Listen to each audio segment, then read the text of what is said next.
ओम नमो भगवते वासुदेवाय नमः। पिछले अध्याय में आपने भगवान श्री कृष्ण के जन्म महोत्सव का वर्णन सुना। अब उससे आगे की कथा इस प्रकार से है। श्री सुखदेव जी कहते हैं, परीक्षित, नंद बाबा जब मथुरा से चले तब रास्ते में विचार करने लगे कि वसुदेव जी का कथन झूठा नहीं हो सकता। इससे उनके मन में उत्पात होने की आशंका बढ़ गई। तब उन्होंने मन ही मन भगवान ही शरण है, वे ही हम सब की रक्षा करेंगे, ऐसा निश्चय किया। पूतना नाम की एक बड़ी क्रूर राक्षसी थी। उसका केवल एक ही काम था, बच्चों को मारना। कंस की आज्ञा से वह नगर, ग्राम और अहीरों की बस्तियों में बच्चों को मारने के लिए घूमा करती थी।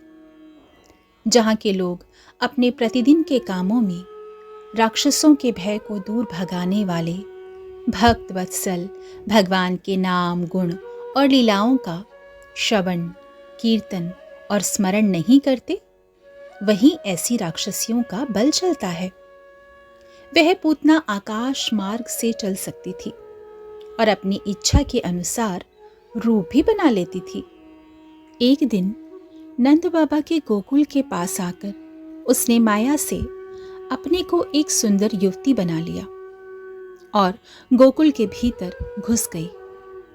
उसने बड़ा सुंदर रूप बनाया था। उसकी चोटियों में बेले के फूल गुंथे हुए थे। वह सुंदर वस्त्र पहने हुए थी।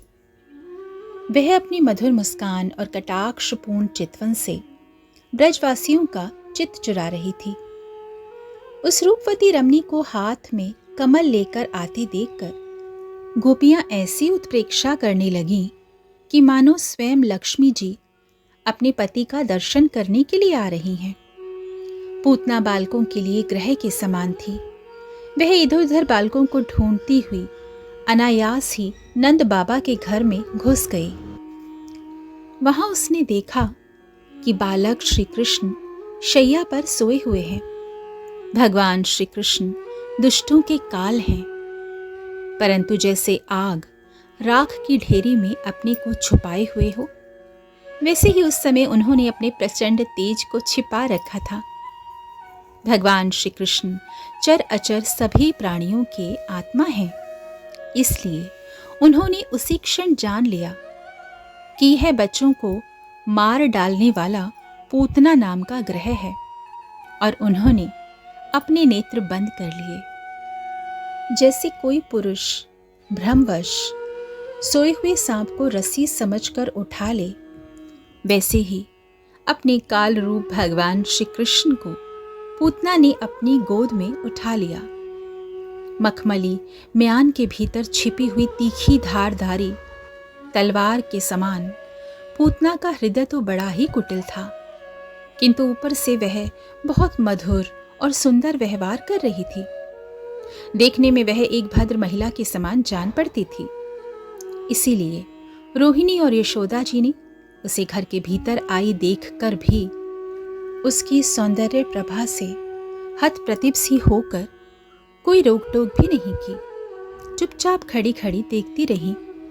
इधर भयानक राक्षसी पूतना ने बालक श्री कृष्ण को अपनी गोद में लेकर उनके मुंह में अपना स्तन दे दिया, जिसमें बड़ा भयंकर और किसी प्रकार भी पच ना सकने वाला विष मिला हुआ था।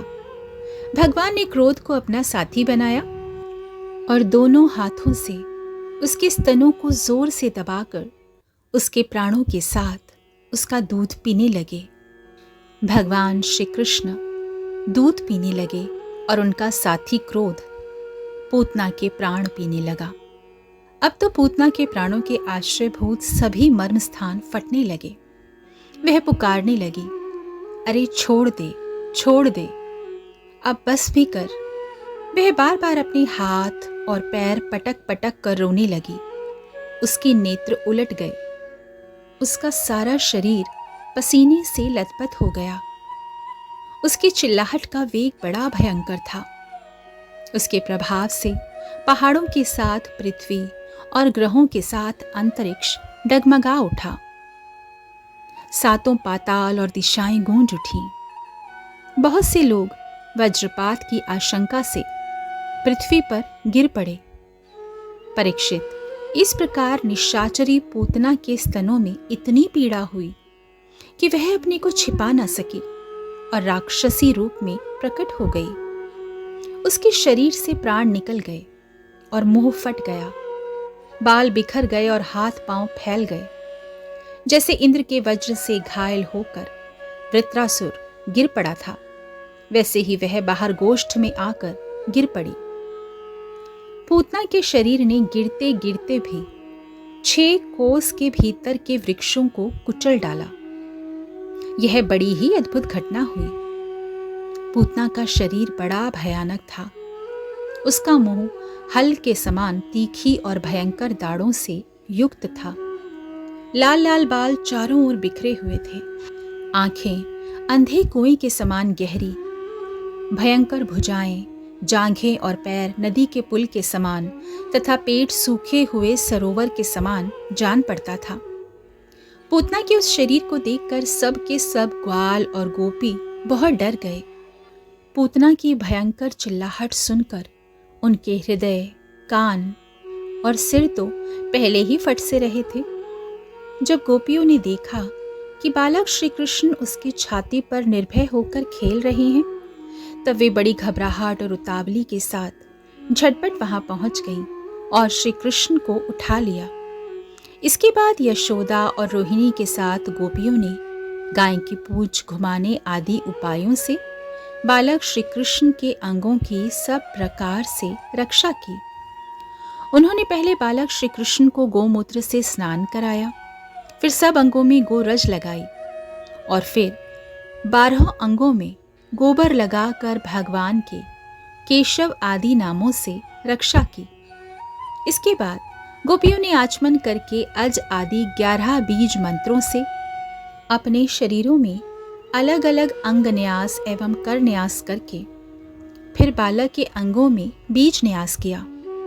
वे कहने लगी कि अजन्मा भगवान तेरे पैरों की रक्षा करें, मणिमान घुटनों की, यज्ञ पुरुष जांघों की रक्षा करें, अच्युत कमर की, हयग्रीव पेट की, केशव हृदय की।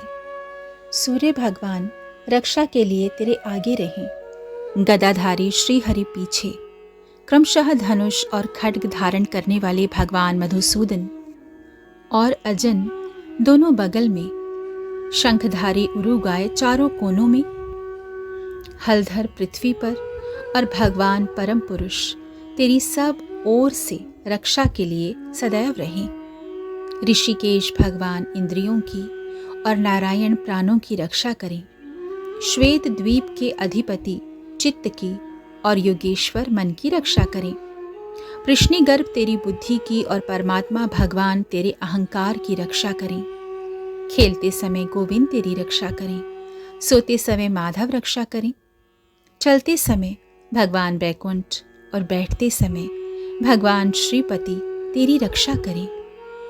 डाकिनी, राक्षसी और कूष्मांडा आदि बाल ग्रह, भूत, प्रेत, पिशाच, यक्ष, राक्षस और विनायक, कोटरा, रेवती, ज्येष्ठा, पूतना, मातृका आदि शरीर, प्राण तथा इंद्रियों का नाश करने वाले उन्माद एवं अपस्मार आदि रोग, स्वप्न में देखे हुए महान उत्पात, वृद्ध ग्रह और बाल ग्रह आदि, ये सभी अनिष्ट भगवान विष्णु का नामोच्चारण करने से भयभीत होकर नष्ट हो जाएं।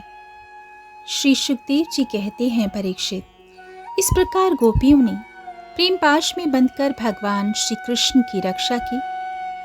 इसी समय नंद बाबा और उनके साथी गोप मथुरा से गोकुल में पहुंचे। जब उन्होंने पूतना का भयंकर शरीर देखा तब वे आश्चर्यचकित हो गए। वे कहने लगे, यह तो बड़ी आश्चर्य की बात है। अवश्य ही वसुदेव के रूप में किसी ऋषि ने जन्म ग्रहण किया है, अथवा संभव है वसुदेव जी पूर्व जन्म में कोई योगेश्वर रहे हों, क्योंकि उन्होंने जैसा कहा था वैसा ही उत्पात यहाँ देखने में आ रहा है।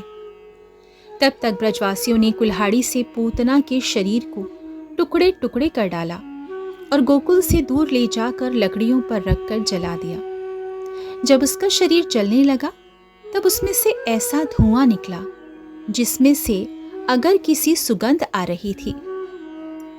क्यों ना हो, भगवान ने जो उसका दूध पी लिया था, जिससे उसके सारे पाप तत्काल ही नष्ट हो गए थे।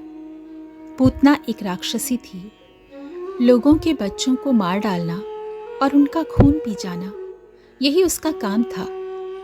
फिर भी उसे वह परम गति मिली जो सत्पुरुषों को मिलती है। ऐसी स्थिति में जो परब्रह्म परमात्मा भगवान श्री कृष्ण को श्रद्धा और भक्ति से माता के समान अनुराग पूर्वक अपनी प्रिय से प्रिय वस्तु और उनको प्रिय लगने वाली वस्तु समर्पित करते हैं, उनके संबंध में तो कहना ही क्या है। भगवान के चरण कमल सबके वंदनीय, ब्रह्मा शंकर आदि देवताओं के द्वारा भी वंदित हैं। वे भक्तों के हृदय की पूंजी हैं। जबकि पूतना एक राक्षसी थी, परंतु उसे भगवान ने उत्तम से उत्तम गति दी जो एक माता को मिलनी चाहिए। वह उस राक्षसी को प्राप्त हुई। फिर जिनका दूध भगवान ने बड़े प्रेम से पिया, उन गौओं और माताओं की तो बात ही क्या है। परीक्षित, देवकी नंदन भगवान कैवल्य आदि सब प्रकार की मुक्ति और सब कुछ देने वाले हैं। उन्होंने ब्रज की गोपियों और गौओं का वह दूध जो भगवान के प्रति पुत्र भाव होने से वात्सल्य स्नेह की अधिकता के कारण स्वयं ही झरता रहता था, भरपेट पान किया। राजन, वे गौएं और गोपियां जो नित्य निरंतर भगवान श्री कृष्ण को अपने पुत्र के ही रूप में देखती थीं, फिर जन्म मृत्यु रूप संसार के चक्र में कभी नहीं पड़ सकती, क्योंकि यह संसार तो अज्ञान के कारण ही है। नंद बाबा के साथ आने वाले ब्रजवासियों की नाक में जब चिता के धुएं की सुगंध पहुंची, तब यह क्या है, कहां से ऐसी सुगंध आ रही है, इस प्रकार कहते हुए वे ब्रज में पहुंचे। वहां गोपों ने उन्हें पूतना के आने से लेकर मरने तक का सारा वृतांत कह सुनाया। वे लोग पूतना की मृत्यु और श्री कृष्ण के कुशल पूर्वक बच जाने की बात सुनकर बड़े ही आश्चर्यचकित हुए। उदार शिरोमणि नंद बाबा ने मृत्यु के मुख से बचे हुए अपने लाला को गोद में उठा लिया और बार बार उसका सिर सूंघ कर मन ही मन बहुत आनंदित हुए। यह पूतना मोक्ष भगवान श्री कृष्ण की अद्भुत बाल लीला है। जो मनुष्य श्रद्धा पूर्वक इसका श्रवण करता है, उसे भगवान श्री कृष्ण के प्रति प्रेम प्राप्त होता है। छठा अध्याय समाप्त हुआ। सभी भक्तजन प्रेम के साथ मिलकर कहें, हरे कृष्ण कृष्ण कृष्ण हरे हरे, हरे राम राम राम हरे हरे।